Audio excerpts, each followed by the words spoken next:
Aujourd'hui, on va reprendre l'évolution d'une partie de mes colonies durant cette année. On va voir les étapes clés et on va voir ce qui s'est passé. On va parler des Lasius noirs, des Camponotus vagus, des Cerviformica, des Camponotus liniperda et on terminera avec les Camponotus turkestanus, ça fait longtemps que j'en ai plus parlé. Pour la première colonie de Lasius noir, je veux dire que c'est un long fleuve tranquille. Peu de temps après la diapose, le couvain était relativement généreux, et pendant 2020, il s'est pas passé grand chose en fait. Là, actuellement, le 22 octobre, il reste encore un peu de couvain et notamment des cocons. Quand ces cocons auront éclos, elles partiront à la diapose, environ 10 degrés pendant 3-4 mois dans mon frigo à vin. Voilà à quoi ressemblait la deuxième colonie de Lasius noir à la sortie de la diapose. Ça annonçait un développement intéressant et ça a été plutôt le cas. Il y a eu un moment où elles ont eu l'impression d'avoir trop de place dans leur tube et elles ont cherché à en boucher l'entrée. Mais bon. L'événement principal de 2020, c'est ce déménagement en force qui a eu lieu il y a 1 mois et demi environ, parce que la réserve d'eau de leur tube était sèche et que j'ai pas trouvé les bons paramètres pour les faire déménager en douceur. J'ai essayé pourtant. Même si une petite délégation d'ouvrières est restée dans l'aire de chasse pendant un moment, l'ensemble de la colonie a finalement rejoint le nouveau tube et 2 jours après, tout allait pour le mieux. Sa Majesté a pu retrouver tous ses esprits et poursuivre le développement sereinement. Voilà à quoi ressemble la colonie le 22 octobre. Si on reprend les images de la sortie de la diapose, je crois qu'on peut dire que le développement a été plutôt correct. En tout cas, moi je suis content. La colonie a survécu au déménagement en force, il y a encore un peu de ponte qu'on voit là, et quelques cocons. Comme pour la précédente colonie, quand les cocons auront éclos, elles partiront gentiment en diapose dans les mêmes conditions. À l'opposé de la tranquillité, on retrouve les Camponotus vagus. À la sortie de la diapose, il y avait eu quelques décès, quelques ouvrières qui avaient un peu de peine à émerger, on va dire, mais surtout, et là c'était mon drame du début de cette année, le décès de la Gine. J'avais été mortifié, mais bon, il fallait bien se faire une raison. Pour faire contre mauvaise fortune bon cœur, j'avais saisi l'occasion pour prendre mon microscope et vous faire toute une identification en vidéo pour voir comment est-ce qu'on savait que c'était une Gine Camponotus vagus. J'étais d'autant plus désolé de son décès qu'il y avait encore un petit couvain et j'avais bon espoir qu'il reprenne, mais bon, il a complètement disparu assez rapidement et il m'a fallu faire de la place. Alors là aussi, un déménagement en force a eu lieu. Abasourdi, une grande partie des ouvrières est restée dans l'aire de chasse pendant de longues heures avant de rejoindre petit à petit le nouveau nid. J'ai été surpris de constater, 1 mois et demi plus tard, qu'il y avait de nouveau de la ponte.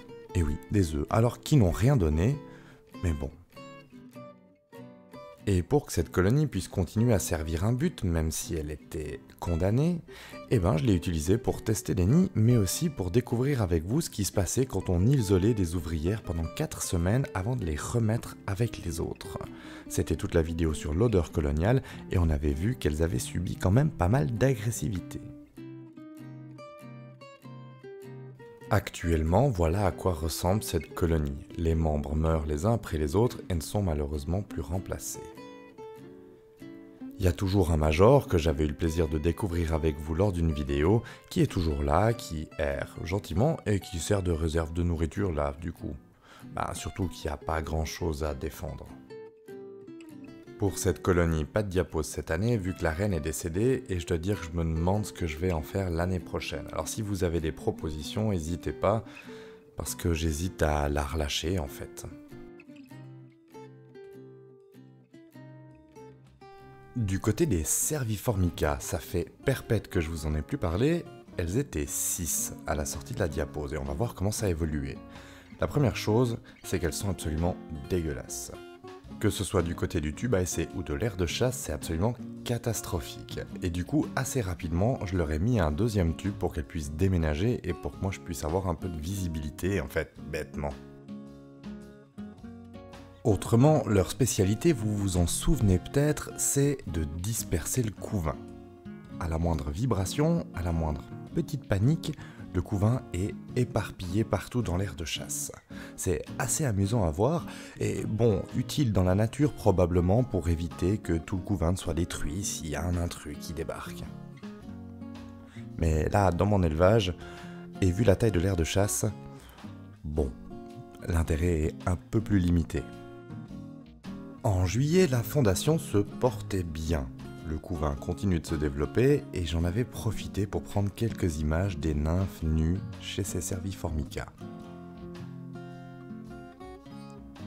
Avec l'été et les grosses chaleurs, régulièrement je retrouvais des ouvrières collées contre le coton avec le liquide sucré, peut-être pour se rafraîchir, et j'ai même croisé Madame la Reine une fois, c'était plus surprenant on va dire. J'ai aussi été surpris de la fin du développement assez rapide finalement, puisqu'en août, il n'y avait plus rien. C'était fini, l'évolution s'arrêtait là pour cette année. Mais dans le tas, la fondation avait quand même réussi à donner naissance à une ouvrière un peu plus grosse que les autres. Alors il n'y a pas de major chez cette espèce, mais on voit quand même là qu'elles se sont bien nourries et qu'elles ont pu comme ça renforcer un petit peu le patrimoine. C'est moins flagrant là sur les images que ce que je vois à l'œil nu, mais vraiment croyez-moi, la différence elle est significative. Bref, tout ça pour dire que dans l'absolu il s'est pas passé grand chose, que le développement s'est plutôt bien passé, même s'il s'est arrêté très tôt, ce qui me semble n'est pas inhabituel pour cette espèce. La fondation m'a causé vraiment peu de soucis et c'est plutôt la prévision de la diapose qui me pose des questions, notamment par rapport au tube à essai où le coton qui sépare la réserve d'eau de la fondation m'a l'air un peu en mauvais état. Je leur ai proposé un autre tube, bien propre, bien clean, mais elles ont pas trop envie d'y aller. Alors j'hésite encore à les forcer à se déplacer avant de les mettre au frigo au frais, ou à les laisser partir comme ça et elles pourront toujours déménager si nécessaire. Enfin, tout ça pour dire qu'à part ça, tout va bien. La diapose approche, l'année passée elle l'avait passé à environ 8 degrés, je pense que je vais refaire ça cette année, ça s'était bien passé. Et si on regarde l'évolution, entre la sortie de la diapose en mars, et là maintenant l'état de la colonie, je suis plutôt content. Tout ça, ça nous emmène vers les deux gines Camponotus liniperda dont je vous ai très peu parlé finalement. Je les ai reçus d'un compatriote fin mai de cette année, et pour la première, tout s'est plutôt bien passé à une chose près. Je leur avais proposé un autre tube plus grand pour qu'elles déménagent, et un beau matin, sans que je comprenne pourquoi, elles y étaient. J'étais très content jusqu'à ce que je voie que dans le tube d'origine, il y avait eu un débordement. Alors je suis très content, elles ont pu sauver tout le couvain, et depuis là, tout se passe pour le mieux. La première génération est composée de 8 petites ouvrières, enfin petites, c'est quand même des belles pièces, et le couvain est bien amorcé pour aller en diapose et relancer tout ça l'année prochaine. La deuxième gine a été récoltée par la même personne à une semaine d'intervalle, c'était donc pas le même essaimage et elle avait encore ses ailes. Mais c'est pas ça qui l'a empêché de les arracher ensuite pour lancer sa petite colonie. Et espérons un petit empire. Ne voulant pas gérer la fondation dans un tube rechargeable, je l'ai rapidement fait déménager dans un tube standard. Mais je crois que c'était plutôt une bonne chose vu que la ponte a assez rapidement été intéressante. Ici, rien de particulier à signaler, tout s'est passé comme sur des roulettes. 3 jeunes ouvrières sont arrivées dans la foulée, et c'est tout. Alors c'est un peu moins que la première gine, mais bon, peu importe. Peut-être pour rajouter un commentaire, je les ai nourries quasiment de la même manière, si ce n'est qu'une a rapidement eu le droit à une aire de chasse, alors que l'autre était en tube à essai, celle-ci. Mais bon, sinon, regardez quand même la taille de cette bête, j'y ai mis mon doigt juste à côté, ça met quand même les choses un peu en perspective. Les deux gines sont au frigo depuis mi-fin septembre où je fais baisser les températures progressivement. Et voilà, c'est 6 mois de diapose à peu près pour cette espèce. Faut pas être trop pressé. Pour terminer, les Turkestanus semblent tout indiquer. Ça fait longtemps que j'en ai plus parlé et on va revoir un peu cette année. À la sortie de la diapose, elles étaient bien peu nombreuses, mais toutes mimi. Assez rapidement, je leur ai proposé un second tube, mais sec, pour voir ce qu'elles préféraient parce que j'ai trouvé assez peu d'informations quand même concrètes par rapport à cette espèce. Et j'ai été assez étonné de voir que toute la fondation a déménagé très rapidement dans le tube sec. Allez, pas le temps de niaiser, comme disent nos amis québécois, le prochain déménagement approche. Les Camponotus vagus ont libéré l'espace et les Turkestanus vont l'investir. À partir de là, ça a été pendant des mois un long fleuve tranquille ces Turkestanus. Ça se développe pas hyper vite, c'est pas très actif dans l'aire de chasse, mais comme je les trouve absolument magnifiques, ça compense. Ça se bécote dans tous les coins, et fin juin, le couvain est plutôt intéressant. Du coup, à la mi-août, j'ai été pris un peu de court et ça a été comme un coup de tonnerre dans un ciel bleu. C'est la mort de quasiment tous les majors, même s'ils n'étaient pas très nombreux, en moins de 48 heures. J'étais paniqué. J'avais assisté impuissant à une lente agonie. C'était assez insupportable et je vous avais sollicité pour voir si vous aviez une idée de ce qui pouvait leur arriver. Vous aviez été nombreux à me partager vos réflexions et ça avait été vraiment chouette. Merci beaucoup. Pour ne pas oublier les soldats morts au front, j'avais profité de l'occasion pour prendre quelques images sous le microscope. Mais je dois vous dire que même s'il n'y a plus de décès de majors depuis, c'est quand même un monde à part, les majors. Regardez ça.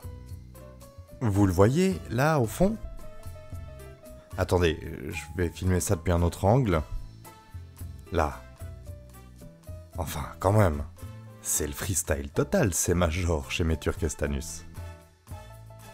Au début, j'étais un peu inquiet parce que ça a duré pendant des heures. Et finalement, c'était assez marrant, surtout si on rajoute une petite musique.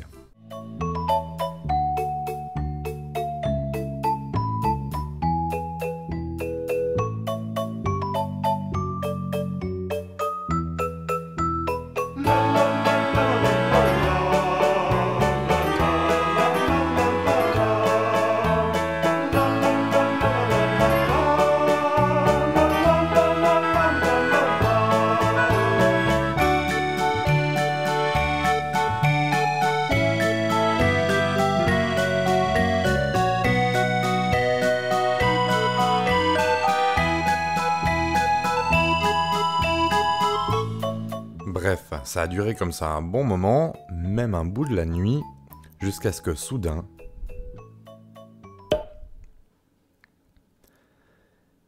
Et là, je me suis dit, voilà, c'est bon, le trip est passé.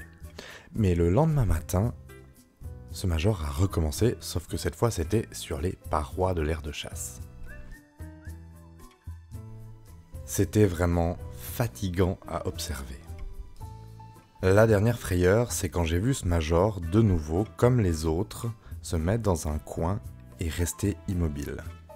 Heureusement, ça n'a duré qu'un temps et il est finalement retourné avec les autres. Après, c'est peut-être un truc chez les Turkestanus, parce que la reine aussi a tendance à faire des freestyles et à se balader dans l'aire de chasse de manière totalement impromptue. J'ai arrêté d'essayer de la raisonner, elle me fait de temps en temps le coup, ça a l'air de lui dégourdir les pattes, tant mieux. À l'heure où je vous parle, la colonie va bien. Le couvain commence à s'amoindrir gentiment, signe que la diapause commence à planer dans l'air, même si ça arrivera un peu plus tard que pour les autres espèces, si je me fie à l'année dernière où elles sont parties mi-décembre. Une partie du couvain est dans le tube sec. Sa Majesté va bien. Et des nouveaux majors ont pris le relais.